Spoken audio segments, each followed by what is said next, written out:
Oi, gente!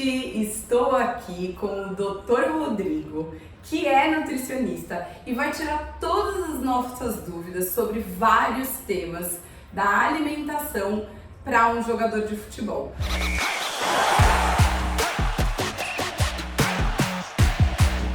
Dr. Rodrigo, muito obrigada pela participação e eu queria pedir para você falar um pouquinho da sua carreira como nutricionista. Onde você começou, por que você gosta da nutrição esportiva? Conta um pouquinho pra gente. Que legal. A nutrição entrou na minha vida por decorrência do futebol. Eu tentei a carreira como jogador, com 14 anos eu tive uma lesão de ligamento cruzado anterior e me alimentava mal, tive obesidade infantil e comecei a me preocupar com a alimentação porque o ortopedista na época me disse: se você cuidar do seu peso, aos 18 anos eu consigo te operar e quem sabe você consiga voltar a jogar futebol, que era o meu sonho, ser também um jogador de futebol, como acho que é o sonho de grandes, da maioria dos jovens brasileiros, né? E aí eu comecei a me interessar pela nutrição, mas os meus cuidados eram ainda muito pequenos, dentro dos conhecimentos que eu tenho, e é tudo isso que eu vou passar para vocês. A partir disso, entrei na faculdade, fiz pesquisas científicas, fiz minhas pós-graduações, fui para o lado já administrar aulas, sendo professor das pós-graduações, já palestrei em todos os estados do nosso país e hoje estou aqui à disposição para passar todos os meus conhecimentos associados à nutrição esportiva no futebol para vocês. Que legal! Acho que o mais legal do Dr. Rodrigo nesse momento, falando de futebol, primeiro, é a experiência de ter sido atleta. Sim. Segundo, alguns assuntos que a gente vai tratar aqui nessa nossa série de alimentação, Aprendendo com Nutri. Lesões, o peso, estar acima do peso, o tal do percentual de gordura, está acima, está abaixo, como é que é, e como isso prejudica o futuro de um atleta. Então você que vivenciou na pele, né, Dr. Rodrigo, tem aí muita experiência para contar como a alimentação pode colaborar no sucesso da carreira de um jogador. É super importante, ó, fica a dica, mesmo tendo talento, porque eu era o gordinho que era convidado sempre para estar dentro dos times, era sempre um dos primeiros a ser escolhido, mas por não cuidar da minha alimentação e não cuidar do meu peso, por falta de orientação, eu tive um encerramento prévio da minha carreira e assim eu não quero que isso aconteça com você, por isso que eu fui buscar estudar.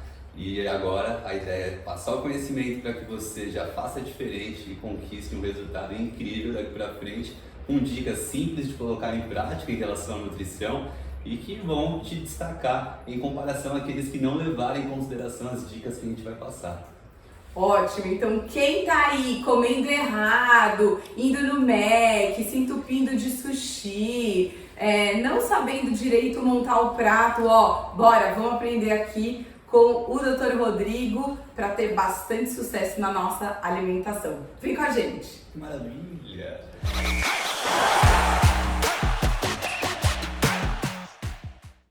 Gente, estamos aqui com o Dr. Rodrigo, aprendendo com o Nutri. E na nossa aula de hoje, eu não vou nem falar que é um episódio, né? A nossa aula de hoje, vamos aprender tudo sobre carboidrato. Você sabe o que é carboidrato? Carboidrato é arroz, batata, macarrão. O que mais que é carboidrato? O carboidrato é muito importante para o dia a dia de um atleta?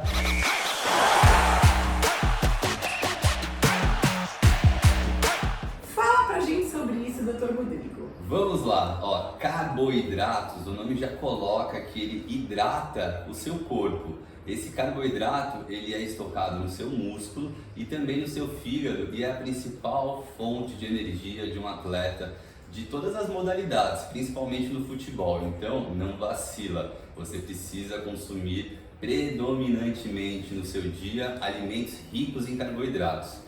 E por exemplo, um pãozinho que acredito que você goste de comer, seja ele um pão francês, seja ele um pão de forma, ou mesmo a tapioca que está em alta, são fontes riquíssimas em carboidratos. Você que às vezes do Nordeste estaria habituado a comer um cuscuz, uma batata pela manhã, também é uma ótima opção para que você tenha dentro da sua alimentação. Já vou também puxar um pouco para a refeição do almoço e do jantar, que o nosso clássico arroz e feijão, além de um macarrão, a própria batata, um purezinho que possa acompanhar, são fontes alimentares riquíssimas em carboidratos. E vale reforçar, o carboidrato é a principal fonte de energia usado durante o futebol.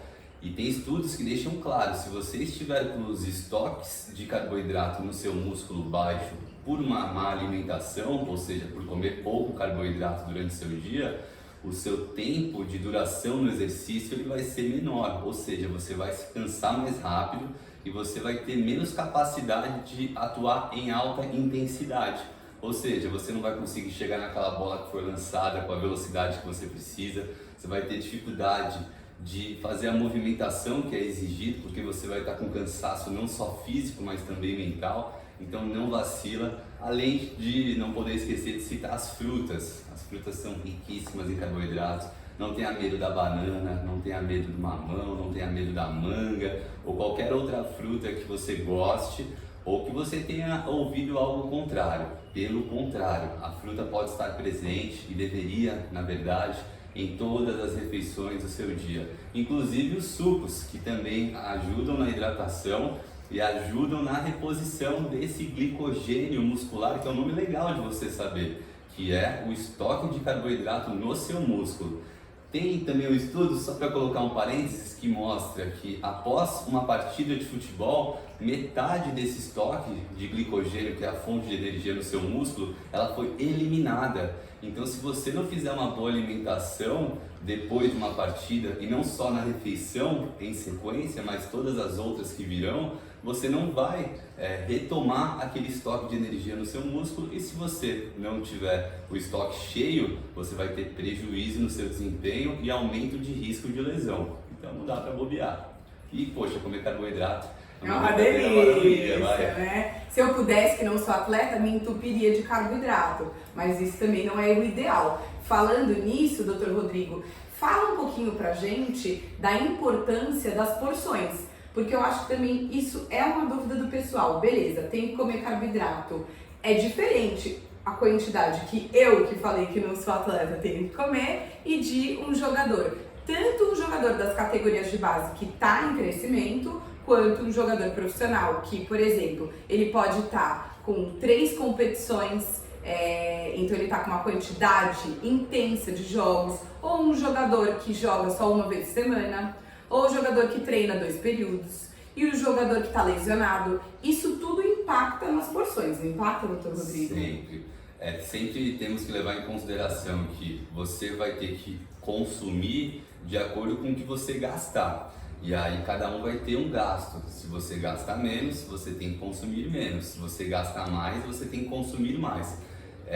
E para você ter uma referência, normalmente um jogador de futebol profissional gasta em torno de 3.000 a 3.500 calorias por dia. Isso exige bastante comida e é melhor você distribuir ao longo do dia, ou seja, fazer 5 refeições, um café, quem sabe um lanchinho da manhã, um almoço, um lanchinho da tarde, um jantar, do que você centralizar. Na vida, tudo que você centraliza sobrecarrega. Dá para você entender? A melhor coisa é você distribuir. O que você acha que é mais fácil para o seu estômago e para o seu intestino? Digerir ao longo do dia essas 3.500 calorias em 5 refeições, ou você comer tudo de uma vez, jogar tudo para dentro e querer que ele faça a digestão tudo de uma vez também? Você vai ter tanto um desconforto na hora da digestão, você vai ter prejuízo na hora da absorção. Então não deixe de levar em consideração que tudo que você consegue organizar, fracionar, distribuir, as coisas acontecem de uma forma melhor. E você tem também um limite de capacidade de absorção de carboidratos por refeição. Então não dá para você ir às vezes num rodízio e comer só a primeira refeição na hora do almoço e falar não vou comer mais nada durante o dia porque eu vou no rodízio à noite, aí eu compenso tudo que eu não comi nesse rodízio. Ah, isso é um clássico, né, doutor Rodrigo? Fala sério. Lei da compensação, né? Mas infelizmente você não vai ter uma boa absorção nessa compensação. E nesses momentos que você ficou sem se alimentar, você ficou com um fornecimento na reserva ali de energia para o seu corpo. Isso gera um estresse para o seu corpo. E tudo que é estresse vai comprometer sua recuperação, vai comprometer o seu rendimento naquele momento. E não é só um rendimento físico, é um rendimento também mental. Você vai ficar mais irritado, mais estressado. E aí a tendência é que na hora de dar um passe, você não consiga dar do jeito que você deveria, né? Na hora de você cabecear, você não vai cabecear no ponto que você estava ali raciocinando que você gostaria. Então tem uma série de cuidados que parecem que são pequenos, mas que fazem toda a diferença na performance e você quer ser o melhor do mundo possivelmente, né? Então tome cuidado com todos os detalhes. Gente, eu acho que o importante é ressaltar o que o Dr. Rodrigo está falando, porque muitas vezes a gente não consegue associar a importância do combustível que a gente coloca no nosso corpo com a performance que a gente vai ter. Então, por que o Dr. Rodrigo está falando assim, nossa, eu vou errar um chute, eu vou errar um cabeceio? Porque o cérebro também faz parte do nosso corpo e ele é alimentado pelo que a gente coloca para dentro. E não só, eu comi fruta, então eu tô, por exemplo, foi um bom lanche para mim, e isso também isso não impacta o meu mental, né? É óbvio que impacta, é isso que a gente precisa entender, né, Dr. Rodrigo? Com certeza. O combustível é o ponto-chave. Se você pega um carro que ele só funciona a gasolina e você coloca álcool para dentro, ele pode até andar um pouquinho, você pode até esconder um pouquinho que esse carro está andando, né, e que esse carro não parou, mas ele não vai funcionar do jeito que deveria. Então não vacila, não coloca combustível errado, porque senão a máquina, que é seu corpo, vai até às vezes funcionar, você vai até conseguir ali mascarar que você fez uma cagada em relação à alimentação. Só que você vai ter prejuízos e você não quer isso para você. Se você vem fazendo isso, tá tudo bem, relaxa, vamos fazer diferente daqui para frente. Mas se você, ao ver esse vídeo, continua ainda fazendo uma série de erros que na verdade você sabe que não deveria, por exemplo, falando de carboidratos, açúcar é uma fonte riquíssima, exclusiva em carboidratos. Só que não é uma boa fonte de carboidratos porque junto com o açúcar não vem nenhum tipo de vitaminas, não vem nenhum tipo de minerais. A gente chama de caloria vazia. Então o tal do açaí com leite condensado e leite ninho tá vetado na dieta. Um ponto legal, o açaí, ele não tem o gosto doce que vocês estão acostumados, que eu também. Se você for comprar um sorvete de açaí no mercado, ele é muito adicionado de açúcar na composição, por isso que ele fica doce. Se você pega um açaí de verdade, esse açaí, ele tem um gosto que quase trava a língua, a gente chama de astringente, é tipo uma banana verde quando você come. E assim deveria ser o sabor do açaí que você está comprando. Se esse açaí é muito doce, ele tem muito açúcar na composição. E aí reforço, sendo uma caloria vazia, ou seja, que ela só te traz energia, muito cuidado. Primeiro com a quantidade. Não vai comer uma quantidade muito alta de açaí, porque ninguém consegue utilizar aquela quantidade de açúcar de forma benéfica para o seu rendimento, seja físico, seja mental. Segundo, momento. Acabou de fazer um exercício, aí quem sabe é o melhor momento para você colocar alguma fonte um pouco mais rica ali em açúcar. Tá com vontade de comer um açaí, faz isso uma vez por semana, coloca depois de um treino bem intenso, que é um momento que seu corpo está precisando repor as energias que foram gastadas, mas cuidado com a porção para não exagerar, né? E não esquece que todas as outras refeições do dia você tem que estar também tomando todos os cuidados. E cuidado com também essas adições. Às vezes o açaí já é calórico, aí você adiciona o leite condensado, adiciona a granola, adiciona uma paçoquinha, um leite ninho. Quando vai ver, uma bomba, aquela quantidade que você comeu naquela refeição, às vezes já é o que você deveria comer no seu dia. E você nem está percebendo isso, porque é um alimento doce, desce fácil, então muito cuidado com as escolhas. E a gente deixa também todos aqui com a abertura de estar com dúvida, manda pra gente, né? Que a gente vai ajudar. Espero que tenha ficado muito claro. Eu acredito que você consegue entender a informação. O que precisa acontecer é você aceitar que você precisa mudar. E aí quando você começar a assumir essa responsabilidade de que não, eu já sabia que eu não deveria fazer isso que eu estou fazendo, e começar a fazer o que deve ser feito, aí se prepara que seu sucesso ele vai estar cada vez mais próximo. É isso aí, gente. Boas escolhas. A partir do momento que a gente faz essas boas escolhas, a tendência é que a gente tenha aí um maior equilíbrio na nossa dieta, no nosso dia a dia, e aí a nossa performance ela vai lá pra cima. Bom, falamos então hoje sobre os carboidratos. Qualquer dúvida que vocês tiverem é só escrever aqui pra gente que a gente vai respondendo vocês. Até a próxima. Valeu!